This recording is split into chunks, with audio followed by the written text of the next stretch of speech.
Your smartest friends fall for the dumbest tricks. Why? Because manipulation doesn't look like a mustache, twirling villain. It looks like confusion, self-doubt, and someone who knows exactly how to weaponize your desire for connection. We not teaching offense. We reteaching pattern recognition. This is your psychological defense training. The silent treatment isn't just ignoring someone. It's using deliberate emotional withdrawal as punishment.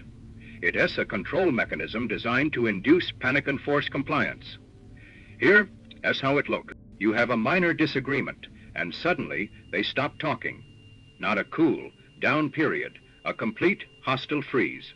Out, they interact with everyone else, but when you enter the room, you become invisible. If you try to ask what's wrong, the response is often a cold shoulder, or maybe the classic. You know what you did. The psychology is simple. It triggers your deep-seated fear of abandonment. Your brain panics. You're desperate to restore connection, so you start apologizing for things you didn't. Even do, just to make the silence stop. They don't need to state their demands. The silence forces you to guess them. Red flag phrases. I have nothing to say to you. You know what you did. Figure it out yourself.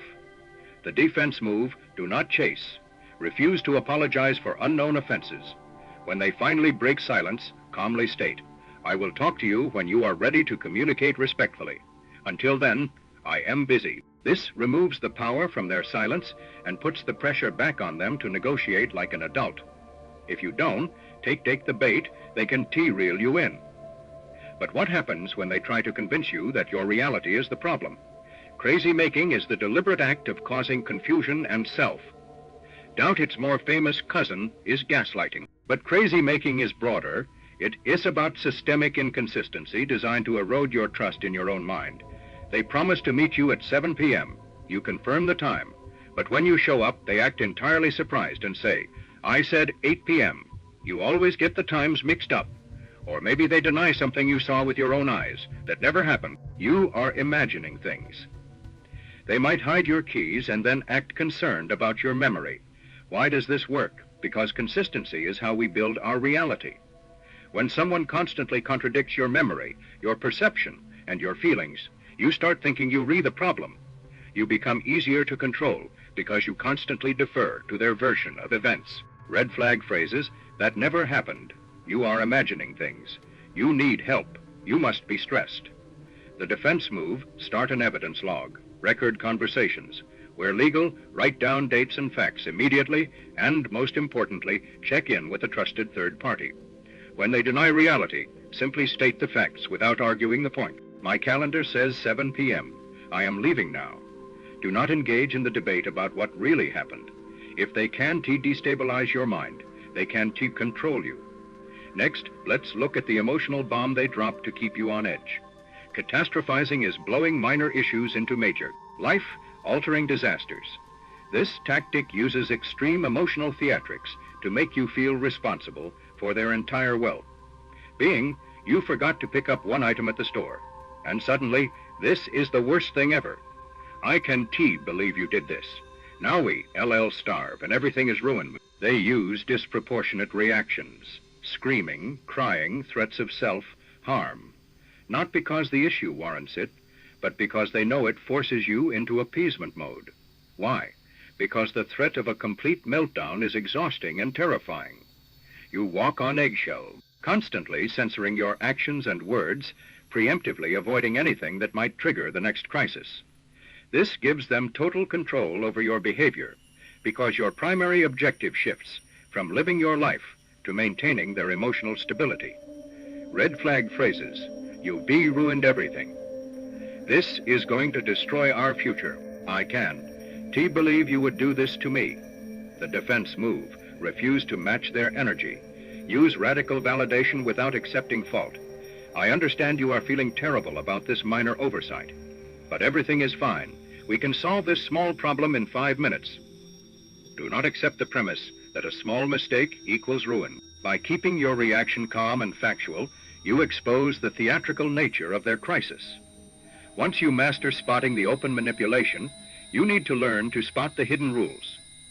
Covert contracts are unspoken expectations where the manipulator believes you owe them, something based on an agreement that was never actually made. This is manipulation by passive aggression and false obligation. They do something for you, a small favor, a compliment, and then start emotionally punishing you when you fail to repay an obligation. You didn't, know you had. Example, they bought you coffee once. Now when you need help, they explode. I can, believe you won. Help me. After all I did for you, you should have known I needed this. The core psychology here is that they skip the step of asking directly. They hide their needs, creating a situation where they can always be the victim when the unspoken need isn't met, and you can always be the selfish villain. You can never win because the rules are hidden and constantly shifting. Red flag phrases you should have known. If you loved me, you, know. I thought it was obvious. The defense move, demand clarity. When confronted, ask, did you ask me to do that? No. Then I could have known. Make explicit communication the only acceptable standard. Refuse to take responsibility for requests that were never made. If they refuse to communicate clearly, they are prioritizing manipulation over a healthy relationship. And speaking of shifting standards, moving goalposts is the tactic of constantly shifting the requirements so that nothing you do is ever good enough.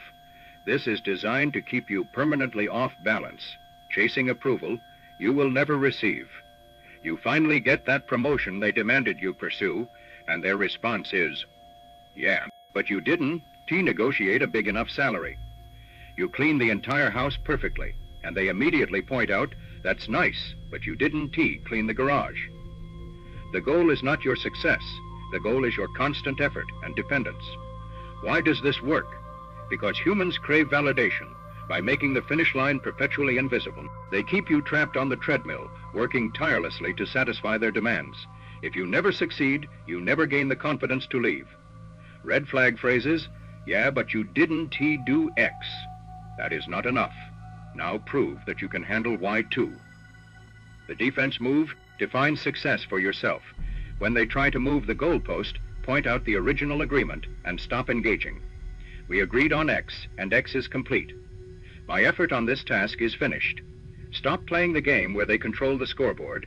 Recognize that their problem ends your performance. It is their need for control. Once you stop chasing their approval, you regain your power.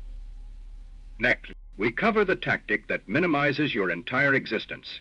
Diminishing is minimizing your feelings, concerns, and experiences until you feel invalid and silly for having them. This is the tactic of invalidating your emotional reality. You express hurt over something they did, and they respond. You are too sensitive, or stop overreacting. It is not a big deal. They might even mock your concerns to others. This works because it forces you to question your gut instinct. If every time you feel hurt, you are told you are too much or dramatic, you eventually learn to suppress those feelings.